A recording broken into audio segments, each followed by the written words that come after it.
GF24F is controlling my 25 meters, social media activity. Hey, I'm 25 meters, she's 24F and we've been together for over 2 years, we also live together for several months now. Over the course of the relationship I believe my GF got more and more controlling. It started off innocently, she was a little jealous about certain girls, but it was nothing unbearable. But it has gotten much worse. She started to control whom I follow and like on IG. She was making snarky remarks how I always like every photo of every our friend. We've been on a college course where like 80% of people are girls, moments after it's posted. She was insulted by me following this semi-celebrity ring girl from MMA Federation I watch and made me unfollow her. This I can understand. She did post tasteful yet sometimes revealing content. She then was insulted by me following girl I used to like years ago, we've never dated and don't talk anymore, and made me unfollow her. To me it was a little much. I've made it obvious I don't like her anymore for ages now, and I follow her out of sheer curiosity. On a side note,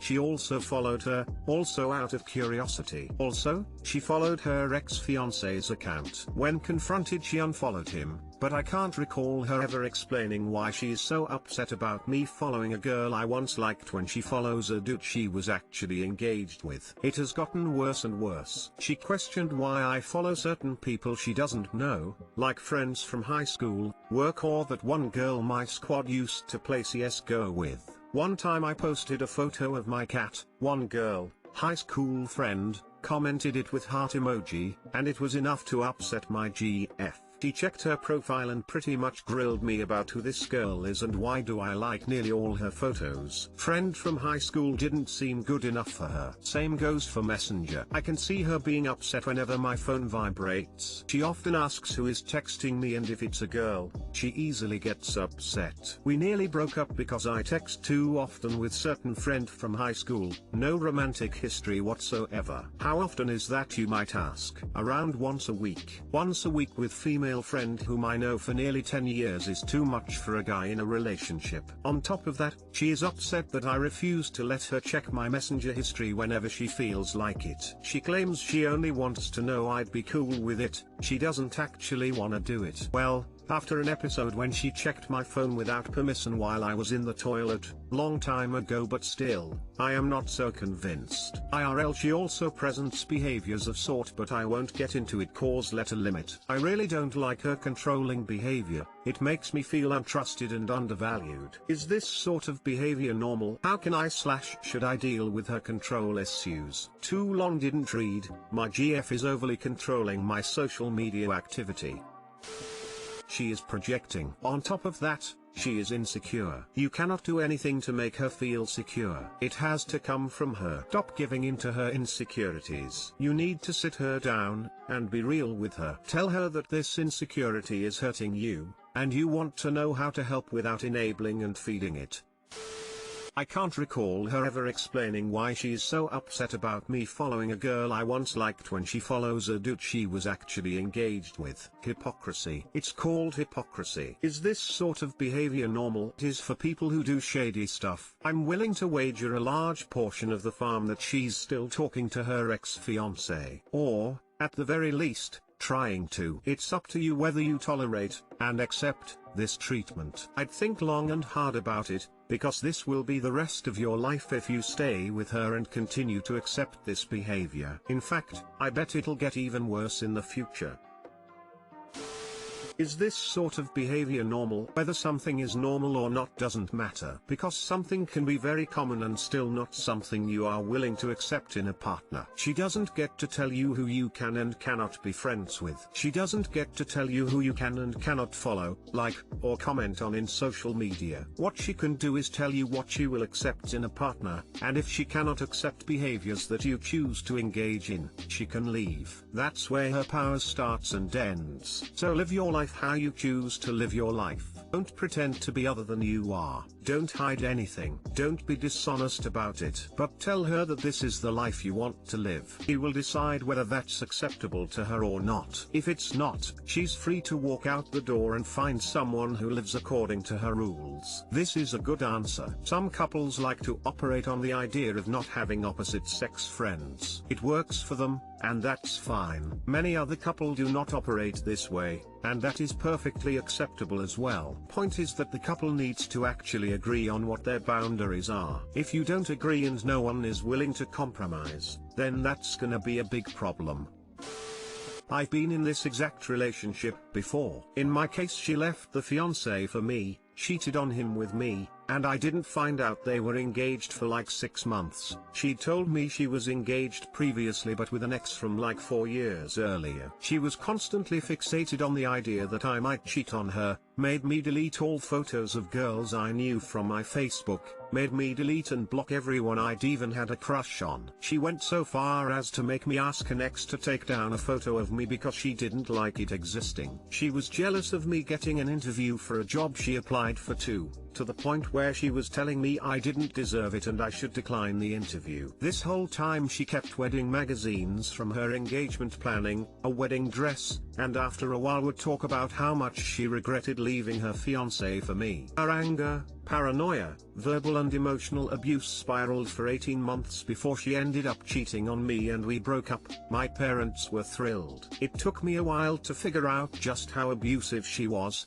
and that I didn't actually do anything wrong. She was just amazing at making me think I did and using that to control me. However hard it is, leave her, it doesn't get better.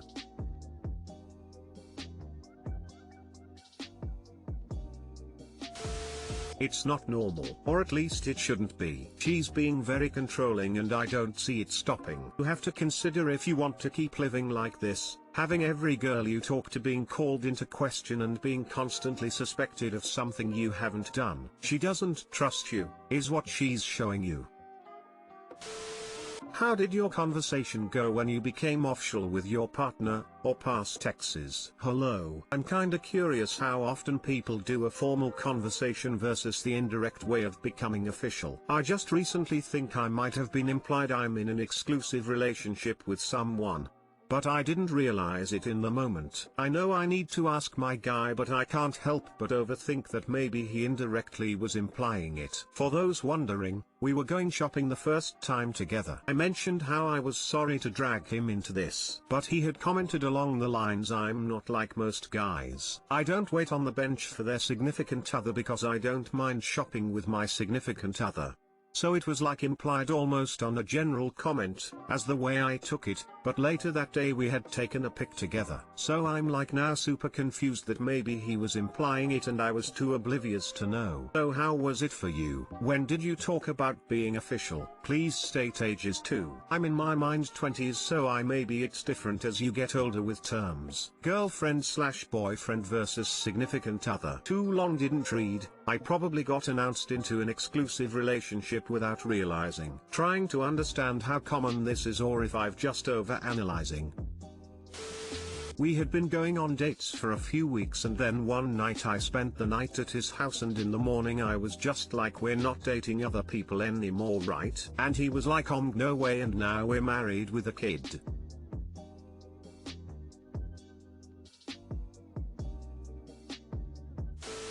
I feel like you're my girlfriend. I am your girlfriend. We were young. I was 20 and he was 19. We were really good friends and hung out all the time. His mom swore we were dating way before we started. Lol. But he kissed me. I liked it, and the next day I asked him what are we doing because I didn't want to possibly ruin a friendship if we ended up fooling around and it made things weird. He admitted to wanting to date me and had been trying to flirt with me for like a month. I didn't get it / didn't think he could be into me. He was tempted to write me a note like the county song, check yes or no. We have been together since. Issues here and there, but we have managed to make it to 13 years. Finally getting married later this year. My boyfriend took me out for drinks in a really nice rooftop bar. We were all dressed up and he just asked me to be his girlfriend. Then we went for fancy meal. Oh, that's so sweet. Smiling face with hearts. Him, M21, and I, F23, were together one night on a bed in almost total darkness, and we were having a pretty serious and deep conversation. Right after that he said, "I know this isn't as romantic as I wanted it to be." He meant with giving me flowers or something, but "Do you want to be my girlfriend?" I don't think he planned to ask me that night, because he's a very romantic type and probably would have wanted to get me flowers or something to ask me, but in that moment it probably just felt right for him to ask. How can I, 18F, suggest my mother, 56F, seek therapy or other mental help without starting any arguments? Hi all. First Reddit post. I usually just lurk, but I need some help. I live with both of my parents, but my mother has not spoken to me or my dad since New Year's Eve. I love my mom and she's a great lady, but she has some issues that have been surfacing in major ways in the last year or so, especially since the start of COVID. Any sort of disagreement between us ends with her simply giving me the silent treatment for days, sometimes even weeks at a time. It is currently day 12 of her giving my dad and I the bare minimum whenever we try to talk to her, and she never instigates any sort of conversation with us. We have a good family unit, but this has been happening more and more lately, usually at least once a month whenever there's some kind of argument or disagreement. I have been in therapy for about 3 years myself and take antidepressants daily, and I have definitely seen an improvement in myself. I think my mom could benefit from these things as well, but I don't want this conversation to become another argument and have her ignore me again. If anyone has any advice on how I should approach this conversation with her, it would be much appreciated. Again, I love my mom and I just want her to be happier and feel better. TL Doctor, my mom has some behaviors that I find concerning and would like help on how to recommend she seek help without starting any more arguments. Thanks for taking the time to read.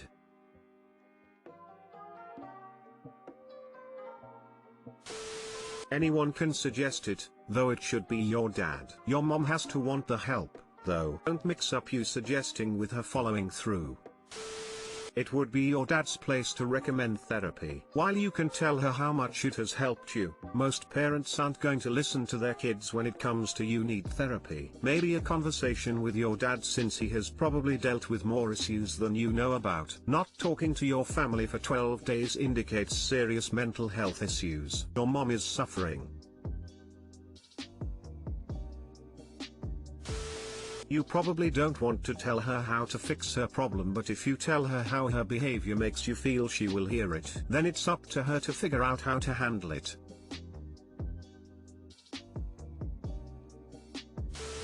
You should talk to your dad about this. It's not your place as a child to carry that burden of responsibility. Talk to your therapist, and ask if they will do a family session. If they agree, you can ask both your parents if they would be willing to come to a session. It might help for her to go, with the support of you and your dad, and see what it is actually like. It can even be about how you feel like the family could communicate better, since that seems to be at the root of your post. I would probably talk to your dad before you go. If she feels attacked by you too, she probably would not want to go again, but you still need to address how her giving you the silent treatment is hurting you.